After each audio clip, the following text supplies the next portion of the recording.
Yo, another I played Elden Ring Nightreign.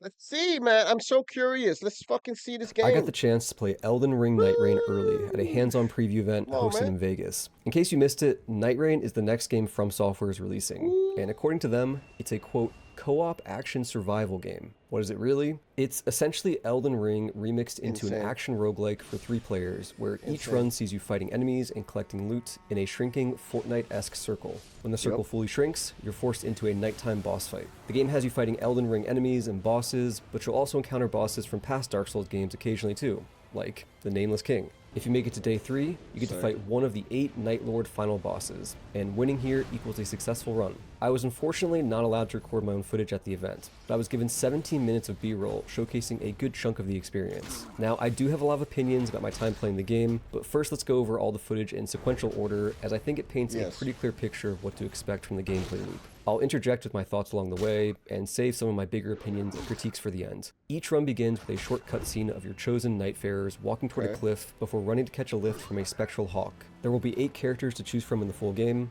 but there are only 4 in the demo, and I'll talk about what each one can do as they appear. Next, Nice, you're nice, thrust into the nice. game with an aerial view of the map as you glide down on your Ooh, hawk, kind of like a clean. Fortnite glider, though you don't have control over where you get to Oh, land. this is the The game start of the forces game. you to That's good. drop That's off in the good. spot it's chosen near the edge of the map. It's pretty odd that you can't choose where to land or influence the flight of the bird, because I think it'd be pretty fun to have more agency over where to start. But hey, that's just Oh, me. you Also, the don't? text Day 1 pops up on the That's screen because, weird, you man. guessed it, it's Day 1. As I already mentioned, the game is split into 3 days, where you explore during the day and fight a boss at night. Each day is Wait, so somewhere the between bird 10 to just 15. the bird takes you to a spot and you cannot choose. It's randomized. I think that no. I think that's literally better than Fortnite because now you cannot always take like the best spot there is because there's always going to be the best spot with the best loot with the best chances. Now the game says, "Fuck you, you're starting here, bitch. Good luck." 15 minutes long. I That's didn't time it, good. but I'm pretty sure it's within that range. Upon landing, you have a few different choices on where to go, but these players chose to go after the nearest enemy camp, something my group often did as well. This also gives us our first look at Wilder, the Strength Dexterity Knight, and his grapple Right. hook ability. As you can see, it pulls small enemies closer, but when used on larger ones, Wilder's launch toward them instead. Each character has one unique ability like this that's on a short cooldown. There's normally a big icon at the bottom of the screen that displays the ability and lets you know when it's available to use. Also, this is pointing out the obvious, but it's worth mentioning. This combat is literally Elden Ring. Like the animations, the enemies you're Yep. Looks fighting, good. Looks this good. is Elden Ring. Nice. Ultimately, this makes Nightreign feel like an ambitious fan mod for Elden Ring as opposed to a standalone product. And I don't mean that necessarily as a bad thing, but I do feel compelled to point this out because it's It's fine. pretty That's core to fine. the experience. After That's clearing fine. the camp, the group runs toward the nearest site of grace. This showcases the new Super Sprint, which is basically the normal sprint at double speed. This is Yeah, mostly that's used for nice. traversal because the map is big and Torrent's on vacation. You can also use it during combat, but it's tough to pull off because it'll drain your entire stamina bar almost instantly. Anyway, they run up to the site of I grace like to the replenish speed. their It healing looks good. flask and level up. You start each run with 3 flasks, and each site of grace will refill them all. Sites of Grace are also where you Okay. can level up using the runes you acquire from enemies and bosses, Okay, just that's like the Elden same as Ring. in the game. However, Yeah. unlike Elden Ring, there isn't a way to pick and choose stats. Instead, you just click the big level up button, and you'll simply be stronger with extra damage, health, and FP. I'm a little mixed on this, as I think it's a missed opportunity to provide the player with a choice on how to build their character, but it does fit the theme of the game with them wanting to keep things quick and streamlined. So maybe it's for the best. Regardless, leveling up is important as the boost in damage from level 1 to level 2 is quite noticeable. More damage means enemies die faster, and in this game, speed is everything. Next, we see the player attack a group of demi-humans, and they do this by throwing a firebomb. So yes, consumables such as firebombs are a thing in Ooh, Nightreign, and you begin each run with 4 inventory slots to hold different types okay. of consumables. You can also That's see a that the player lot, broke though. some glowing crates, which dropped additional consumables for them to pick up. Between your inventory being very limited and finding plenty of extra consumables, you're heavily encouraged to use these whenever you have a chance. After this, the group Uh-oh. encounters a golem, and I believe it counts as a mini-boss. Mini-bosses are scattered across the map, and you'll know you're fighting one because a boss health bar will appear at the bottom of the Remember screen. this Upon guy, man. defeat, the Shit. mini-boss will drop a purple soul, and this rewards each player with the choice between 3 upgrades, ranging from a new weapon to a permanent passive boost. Examples of the passives I saw were a slight increase to stamina regen, or a slight increase to damage reduction. And to be clear, all 3 players get their own reward from the 1 purple soul. This next clip showcases the new wall climbing mechanic. When you press jump while sprinting toward a wall, your character will automatically run up the wall and then mantle over the ledge. This is sick. It adds an additional layer of verticality to the map, Oh, and it can be nice, fun nice. figuring Double out how to get jumps. from Yeah, point A to point B, since pretty sometimes you'll sick. have to use the wall climb in slightly creative ways. At the top of this church, the player finds some loot on a body and inside a box. Important to note is that all loot you find like this is classified as community loot, meaning that every member of the team can see it, but only one Okay. person can take each item. This is also our first look at the different armaments you can find. Each weapon and shield has That's a going to built-in cause Ash of some War, and drama. each spellcasting catalyst has 2 different spells. So yes, in this game, the spells you cast are attached directly to the catalyst. Each armament also comes with a built-in passive effect, such as extra damage on combo finishers, additional item discovery, or HP restoration upon attacks. These are mostly small background bonuses, but what's interesting is that each of these passive effects applies to your character even if the armament isn't actively being used. As long as it's equipped, you get the effect. This means that you always want to have 6 armaments equipped, especially because equip load isn't something you need to worry about in this game. You'll always be fast rolling. This is also our first look at blue colored loot. This indicates that it's more rare, and the rarity goes from white to blue to purple to orange. Next, we catch a glimpse of the map screen, and this should give you a better idea Woo! of the scope of each run. The map Okay. itself is an island, and on the edge, you can see the Fortnite circle closing in. Just like Yeah, Fortnite, nice. instead of constantly getting smaller, there are intervals where it doesn't move at all. I won't go over all Okay. the icons on the map, but basically, these show you where most of the points of interest are, How like long does the enemy game camps or last? fortresses. You can then pin on the map where you want to go, which is Did they useful know? because the other players will be able to see your pin and know where you're going. Also worth noting is that some things are hidden on the map, so it's possible you'll find something good even if it's not marked from the start. Between this and the marked points of interest, you probably won't have time to do everything, so you have to make quick decisions on where to go and what to skip. Next, we see Wilder use his grapple hook to get a little extra speed when running around. It's tough to see here, but this use case is also relevant during fights. Instead of grappling the boss, it might be worth grappling the ground to reposition. We then see Wilder take on another mini-boss, the Leonine Misbegotten, and he initiates the fight with a big Why is he fire alone, explosion. though? This is Wilder's ultimate Nice. ability. So unlike the grapple hook, which is He on short already cooldown, fucking destroyed it's him? usually a minute or two between uses of the ultimate, and I Oh. believe dealing damage increases the speed it fills up. Wilder then lands a critical hit, and this is a good time to point out that some of the weapon animations have been changed. So the Greatsword moveset, for example, is a bit different. It feels a little faster and more aggressive, which is well suited for the faster pace of Nightreign. This fight also gives us a look at Bam! Wilder's unique passive Bam! ability, something each character has. Once per run, you can cheat death. The first time you get hit by an attack that would kill you, there's a flash of white followed by a quick dodge. The first time it happened, I thought it was some sort of perfect block, but no, it's Wilder surviving an attack he shouldn't have. Finally, Wilder's Okay, group shows up, insane. but oh no, one of his teammates goes down. So in Nightreign, instead of dying immediately, you enter a down state where you can crawl around. Not to Alright. keep bringing up Fortnite, but it's like Fortnite. It's Fortnite. However, unlike Fortnite, to revive your teammate, you actually want to attack them. After dealing What? enough damage, they pop right back up. The HUD for reviving looks Ah, something that's a like bit this bad. in-game. I don't like a ring that. split into 3 equal sections above your ally's That's head. weird. This That's ring weird. represents how much damage you need to deal to bring your friend back. The first time they go down, only one section needs to be depleted, but each subsequent death adds another section, so it gets tougher and tougher to keep reviving. I think this may reset if you don't get down for a while though. You have 15 seconds to get revived, and if your friends fail to get you, you'll lose a level and respawn at the last site of grace you touched. This won't end a run, but it's still a pretty brutal punishment given how important levels are. Next, we have some footage of another Nightfarer, the Guardian. This bird person is the tank of the cast, with the most HP and a more defensive playstyle. Alright, Their cool. active ability Tank is a boy, tank boy. whirlwind that knocks small enemies up and staggers big enemies. They also have a special defensive stance they can enter, which seems to significantly decrease the stamina you lose Ooh, when that blocking boss's attacks. face is This disgusting. stance is their unique passive trait though, and not an ability on cooldown, so you can use it whenever you want. Most importantly though, they have a sick-ass dive bomb ultimate that lets them crash Show down me. for massive damage. This also showcases one of the best things about the revive mechanic. You Boom, I can like this simultaneously hit character enemies while already. reviving your teammates, and the dive bomb is probably the best example of why that's useful. They don't show it So- here, so but you're if you keep always holding this down bird. the ultimate button after landing your dive bomb,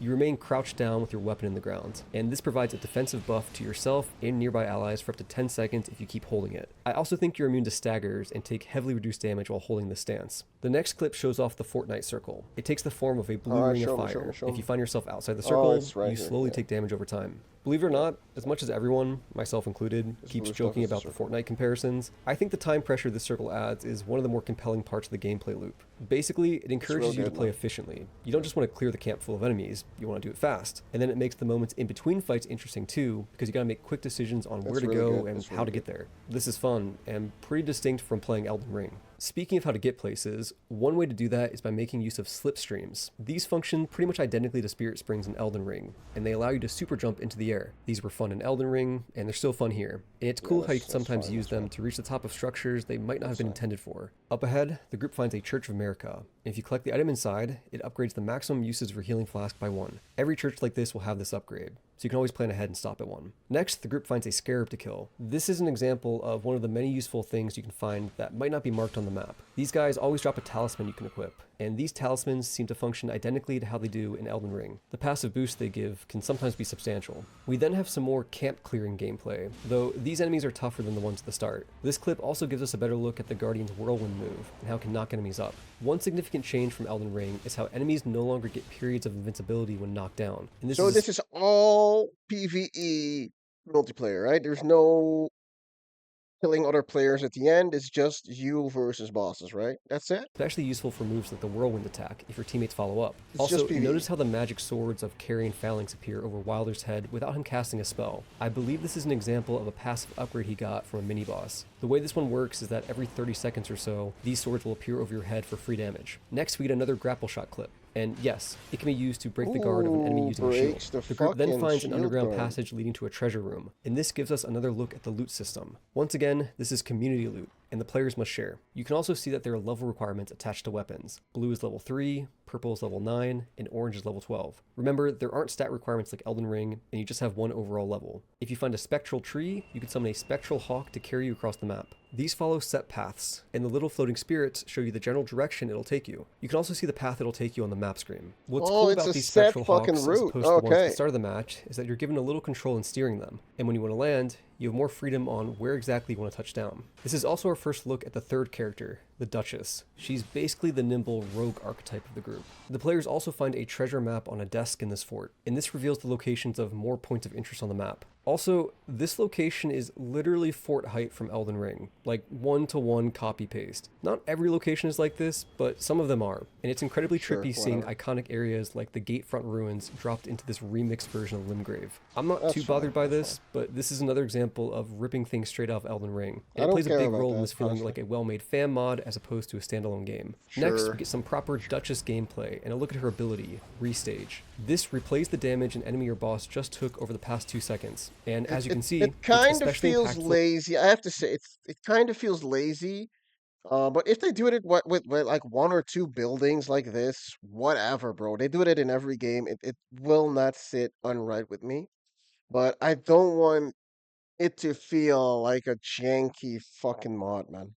When it's paired with Until something now, it like looks really Wilder's good. Ultimate. For only being on a short cooldown, this is easily the strongest ability in the game. It's also a great example of co-op synergy and interactivity that usually isn't present in other FromSoft games. This clip also shows an important change to critical hits. In Elden Ring, bosses and enemies are immune to damage from teammates for the duration of someone landing a critical hit. But in Nightreign, that's no longer a restriction. However, I think bosses might take reduced damage from other hits during this window, so that's not too overpowered. One last thing to note about this clip, the Duchess's passive gives her a unique quick-step Bloodborne dodge that's noticeably faster than the other dodges. She also gets a cool little backflip if you dodge backwards twice. Check out this dagger moveset, by the way. This is much different than Elden Ring and way faster. Definitely a fan of this change, and I can vouch that it feels great to use. Next, we get to see the Duchess's ultimate, which applies invisibility to herself and the rest of the group. This is obviously useful when sneaking up on enemies, but I also found it useful even in the middle of a boss fight, because attacking doesn't seem to break stealth. You can still get hit, but yeah, it has its uses. Finally, we get to see the fourth character, the Recluse, aka the Spellcaster Witch. Big fan of her design, by the way. And I already know this is going to be Zully's main. Like any good spellcaster, the first thing she does is jump off a cliff, and this demonstrates another cool change to Nightreign: no fall damage. The group then approaches an Everjail. To open it up, you'd find a stone sword key and then use it on the nearby stone imps. This then unlocks the boss fight. Next, we get a look at the Recluse's unique ability, Magic Cocktail, and it's probably the coolest ability in the game, but it's weirdly complicated, so buckle up for a long explanation. So when you hit an enemy with a spell, they get marked by the corresponding element. The 4 elements are magic, fire, lightning, and holy, and in this clip, the enemy gets marked with magic. Then, when you use her ability, it sucks out the elemental mark. In addition to restoring FP, this also fills in one of the 3 circles on the ability icon with the element you just sucked up. You repeat this 2 more times until all 3 circles are filled up, at which point using it a 4th time will expend the elemental icons and cast a special spell. Now here's the crazy part. The Magic Cocktail spell is unique and depends on the combination of elements you absorbed. So like magic, magic, magic, is different than magic fire is different than magic fire lightning. That's a Since lot there are of 4 different combinations. elements, this results in 14 different potential spells you can cast baked into just one ability. And you kind of have to Insane. remember them because they have different ranges and uses. Hell, some of them don't That even deal feels like damage. old school Fire Holy, gaming, just like fucking Mortal Kombat in fucking 2001, man. for example, creates a healing Even aura for older than yourself that. and nearby teammates. But the fun doesn't end there. Not only can you suck elemental marks out of enemies from the spells you cast, you can also suck them out of elemental damage your teammates deal. For example, here Wilder uses a fire attack on the boss. This applies the fire mark, and the recluse is able to suck the fire right out. And guess what? The damage your teammates take also counts. So if a teammate gets hit by a fire attack, you can lock onto them and suck it out the same way you would for an enemy. So yeah, this kind of kicks ass, and it's super fun seeing a needlessly complex move put into a game like this. Yep. The Recluse also has a pretty useful ultimate. It's called Song of the Blood Soul, and it marks all nearby enemies with a blood icon. Hitting a marked enemy will restore HP and FP, and your teammates can hit them too for the same effect. Lastly, the Recluse has a unique dodge animation where she floats around. I like how elegant it is, and I feel like it perfectly fits her design. Next up, we see the group running through some mines, and shout out to FromSoft for sending us all this hand-picked footage, yet leaving in a T-posing miner. No hate, genuinely funny that They don't through. give a Anyway, fuck. yeah, you can find mines like this during runs, but when I was playing, I felt like these were too out of the way to be worth it given the time pressure. Plus, I didn't find anything super useful inside. Maybe they'll change though, or maybe I missed something. We then get a look at a camp full of flame chariots. When I was playing with my group, we made the mistake of heading to this camp at the very start. This is not a level 1 area. These guys are tough. If only there was a way to reach the weak It's a spot new on the mob, top of I their think. head. Oh wait, you can use the new wall climbing ability to jump up and hit it for free. I wish I was aware of this during my play session, but hey, now we both know. Next, we see the group take on a dragon boss fight. Not much to say here, as we've seen most of this stuff already, but pay attention to the time of day. As it slowly changes to nighttime, that's your cue that you should start wrapping up whatever you're doing, because the circle begins to rapidly shrink at this point. You can see the circle closing in as they finish off the dragon. From here, what you want to do is look for the floating golden tree in the sky, as that's the point where the circle will close in. Eventually, the ring of fire reaches its smallest size, and essentially forms an arena. This is where you'll fight the first major boss. Before the boss fight, a small group of enemies will spawn in. This serves as both a warm-up for the fight, and a teaser for which boss you're about to see. In this case, it's a pack of demi-humans. Just So like fittingly, the boss Arena in BRD. I like that a lot. Like the little tease, little, fight is a demi-human queen and a demi-human swordsman. Something I appreciate about Nightreign is that these fights seem specifically designed for multiplayer, something we don't typically see in FromSoft games. In this case, it's due to there being 2 bosses at once, but I also encountered other bosses that are better examples of this. One of those bosses was the centipede demon from Dark Souls 1. During the fight, you can chop off its centipede limbs, but this forms an additional hazard as the severed limb keeps fighting. This is perfect for a group battle. Also, in case you're curious, its moveset seemed to modify from Dark Souls, so it wasn't like FromSoft just ported the boss into Elden Ring I without making don't changes. like it, I but don't know that's just a personal preference. Whenever an important boss shows up and the boss looks like a fucking idiot. I want like a boss to look like a fucking boss who fucking owns the fucking streets. Who like won at conquest. I don't want some zombie crawling on the ground being like desperately looking for someone to rape or something. You know what I mean? exactly what those changes were, but I could tell that it felt different than Dark Souls. I Another want modified nighttime boss like we encountered was Morgott. like He was him, mostly yes. similar to his appearance in Elden Ring, but he had a few new moves, including this insane That guy had AoE aura, blood man. slash that would hit the whole group and nearly one-shot us. Like He this is also just had a new dagger big throwing mob, combos, you know? and just seemed more aggressive overall. If FromSoft is going to rely on reusing bosses, I appreciate that these changes make it feel new-ish and suited for co-op. It's a shame they didn't seem to make any meaningful changes to the demi-human boss fight, but oh well. Anyway, after completing the fight, you get the message Night Repulsed. The boss also drops a purple soul, and upon interacting with it, you get a choice between 3 different upgrades for your character. This is basically how it works when killing mini-bosses too, but the upgrade from this main boss is more substantial. Sometimes these upgrades operate purely in the background, like extra spell duration, but my group occasionally encountered some more interesting upgrades. One time, one of my teammates got an upgrade that created lightning bolts whenever he dodged. Another one he found cast fireballs whenever he walked. And I do mean walked. Like, slightly tilting the left stick was the only way to trigger it. While the walking one wasn't super useful, both of these upgrades were cool because they weren't just background percentage buffs to stats. They were noticeable abilities that had the potential to shift our playstyle, at least a little bit. After everyone chooses an upgrade, fog rolls in and the Ring of Fire fully recedes. From there, Day 2 begins, and you get to continue exploring the map to get stronger before Night 2. Worth noting is that enemies and bosses defeated during Day 1 don't respawn, so it's a good idea to keep track of where you've already been. So yeah, the gameplay loop you've seen repeats for day 2, and if you survive the Night 2 boss, you're immediately taken to the Night Lord on day 3. As such, day 3 Okay. consists of just this boss fight with no exploration phase. You progress to day This is 3 this by this walking this. along a pathway to a door that reminds me a lot of the area and door at the end of Shadow of the Erdtree. The Night Lord Yes. of the demo is Gladius, a 3-headed dog monster that swings around a It's giant always sword this on a guy. chain.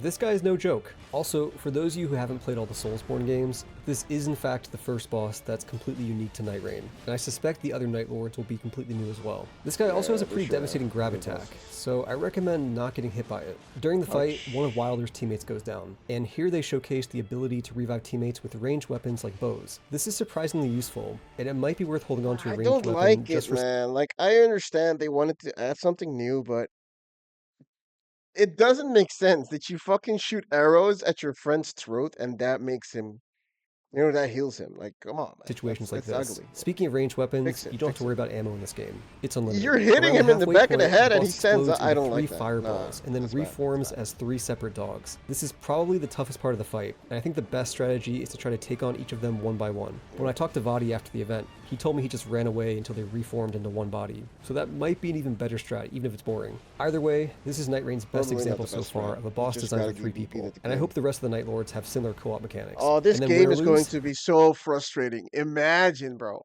Imagine you have two like seasoned players, one kind of new player. There's probably like a matchmaking ranking system, but there's always one who's like not there or he's getting his dick sucked in real life or something. And he's just not killing his wolf, man. Oh, people that's are the end of gonna the be run. so Okay, pissed. that's all the footage I got, but there are still a few things they Sheesh. didn't include footage of that I think are worth mentioning. First, you can find spectral merchants across the map. Merchants sell a variety of consumables and All right, weapons, that's enough. but That's given how enough. important level I just wanted to see all the footage. I don't want to see all his opinions. I want to insert mine opinion. The game looks gorgeous, amazing. I have the feeling they added something, maybe more FPS. I don't know. It feels a little better, but of course, this is the footage they got from software, so it's a little meddled with. It's a little too smooth. Uh, whatever. I don't think the most people are able to play the game at this level of smoothness and beautifulness. But it looks better than Elden Ring. I am super excited. Everything they showed was fucking amazing. The only thing I hate, literally hate about the game is that the Wilder, in order to revive someone, you gotta beat their heads to a pulp and shoot, just damage them. That's bad for the immersion. But the rest is insane, man. The game looks great. I can't wait to fucking play it.